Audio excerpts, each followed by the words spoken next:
ఈరోజు Padala charitable trust వారు Indian red cross association వారి సహకారంతో మా పిహెచ్సి నందు స్వేచ్ఛ for little birds training of trainers అనే ప్రోగ్రాము నిర్వహించారు.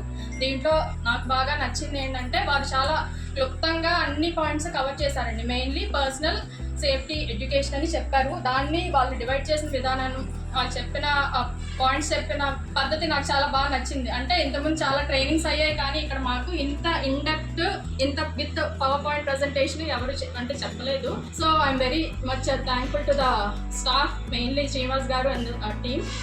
I personally thank our collector garu for taking this initiative to create awareness for all healthcare workers on the field level. మన భారతదేశ చరిత్రలో ఒక ప్రధాన ఘట్టంగా మనం పిల్లల పట్ల అభివర్ణించగట్ట ఒక ప్రథమ చట్టంగా కూడా దీన్ని అభివర్ణించవచ్చు.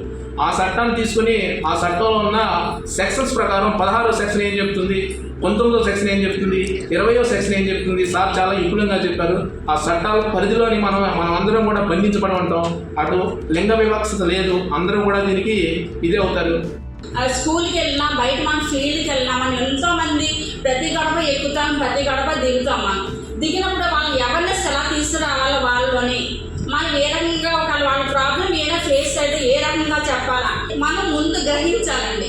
గ్రహించి వాళ్ళ ద్వారా ఏదైనా మన విషయం రాబట్టాలంటే మనకి ఏమైనా వస్తే వాళ్ళకి అలా కాదమ్మా, మీకు ఏమైనా విషయం ఇలా వచ్చినప్పుడు ఇలాగ చెప్పాలా, మీరు ఇలా స్టెప్స్ ప్రకారం అన్నీ చెప్పి తర్వాత మీరు తీసుకోవాల్సిన ఇది ఏ రకంగా యాక్ట్ ఏ రకంగా తీసుకోవాలి, 108 ఎలాగ ఫోన్ చేసి ఎలాగ అంటే అంతవరకు కూడా రాకుండా మనం ఏమైనా తీసుకోవాలని జాగ్రత్తలు ఇలా చెప్పినందుకు చాలా హ్యాపీగా అన్ని విషయాలు నేర్చుకున్నానండి.